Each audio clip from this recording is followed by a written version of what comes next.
I've met a lot of students when I went out to Palestine, particularly at Birzeit University, but elsewhere too.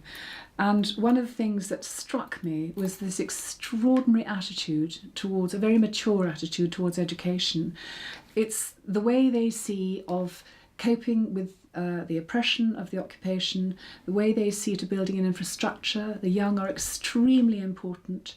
Israel knows that the leaders that will come out of Palestinian universities are the leaders of the future, and who will help to build an infrastructure. And Israel does not make it easy at all. There are so many barriers to education for Palestinians. And I've heard the stories of these students. And given that their attitude is so mature and ambitious, the same as any other student around the world, it's very moving hearing their stories and hearing about their ambition and their hope. I remember one particular student. He was a young man. We were sitting in one of the big meeting rooms in Birzeit University, and he was really earnest and passionate and absolutely determined to be heard. He wanted to go on to do a master's, and he wondered if Fobzu could help, in funding a master's, and he wanted me to take that message back to the UK, to the trustees. But he said, with such seriousness, the one thing that will help solve the problems of the world is statistics.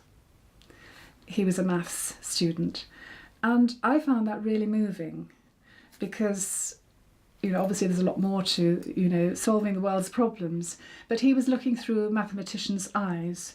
And it is agencies like the United Nations, many important agencies across the world who use statistics. So he was absolutely spot on, and he had ambition. But it was the earnestness with which he said it, and the way in which he wasn't just thinking of Palestine and Palestinians. He wanted to make his mark on the world. Statistics solve the world's problems. And I just thought it was an eye-opener for me as to how serious they are at Birzeit University, at all Palestinian universities, the serious attitude to education. Everything they experience in getting through the checkpoints, all the dreadful harassment, hardly any of them will not know someone who has been killed and severely injured, by the occupation, by the IDF. And so they have this huge sort of background of oppression. And yet they come to university, they might have spent 2 or 3 hours getting through the checkpoint. They might be late for the lecture, they might miss their lecture, they might miss their exam, which is really serious. But what is also impressive at Palestinian universities is the extent to which the lecturers make provision for these students should they miss an exam or a lecture. When the university was closed down because of the occupation, the Israelis closed down the university, there were times when lectures and seminars happened in the lecturers' houses. And, that's absolute dedication. Can you imagine, the communication that would have to happen if arrangements needed to change? Those lecturers go to such trouble to make sure the students get an education. I remember one day I spent some time with one academic at Birzeit University, and she took me into the canteen, which is where all the students were, and I loved seeing them because they'd come up to you and say, hi, and so on. But I sat down with her, and then she told me of really what it's like being an academic at Birzeit, and it's the same with any of the universities. How there were times when they weren't paid, they had to go, the extra mile for the students that she taught.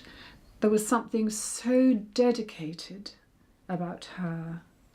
And she described life as an academic, not being able to progress in her research intentions. And that must be very frustrating if you're an academic, if you're a serious academic at a place like Birzeit, because, that is what most lecturers want to do. You know, they want to get the best out of themselves for the sake of, in this instance, for Palestine. Given they have all these barriers to education, it's so important for us, given that our government does not make any statement about the right to education, which is written into the Declaration of Human Rights way back in 1948. Given that our government makes no statement about that, the least that we can do is to support them in their education. And there's a lot that we can do, and there is a lot that Fobzu does. I'm absolutely right behind the idea that education is the way for Palestinians to gain strength, to help them build their infrastructure, to help them be included in the rest of the world. They have a right to be included, and that is being denied them. Gaza students cannot now go into the West Bank to go to Bezeit University. Gaza students may not be able to get out of Gaza to come to the UK or around the world to take up scholarships. They may have been given a scholarship at Oxford, but they don't know until they actually go up to the checkpoint to try to leave Gaza whether they'll actually make it. And there have been times, when the scholarships have had to be delayed and further applications made. This is an absolute iniquity. And there is no reason whatsoever for Israel to be doing this. Those students from Gaza who are in a suffocating, strangulating sort of environment, who want to get ahead with their lives, who do hope so much through education to reach out to the rest of the world, to give what they have to give. And there's some very impressive research that's going on in Gaza. When they eventually manage to leave, it may be a year after the scholarship was actually, given, which in that time they may have lost a member of their family.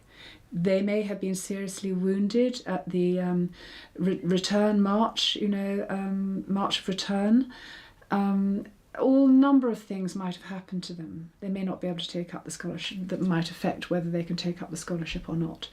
But there have been some very serious changes, since 1978 in terms of access to education for young Palestinians in the West Bank and, in Gaza.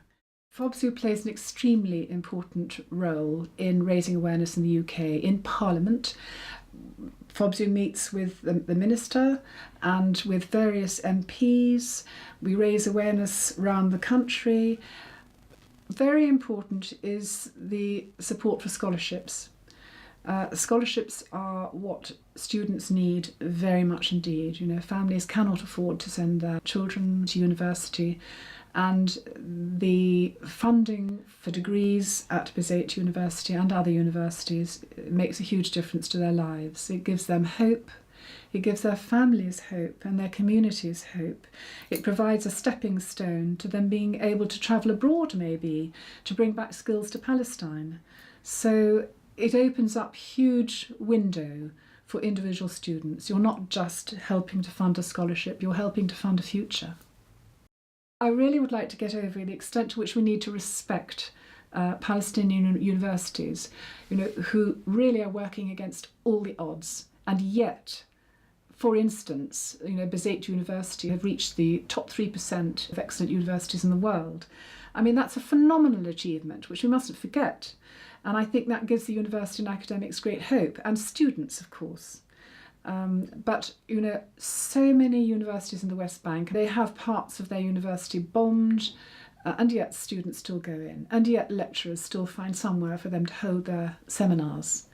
They overcome these barriers. It's not for nothing that Palestinians have got this name for being really resourceful. They are spectacularly resourceful. They deserve our support.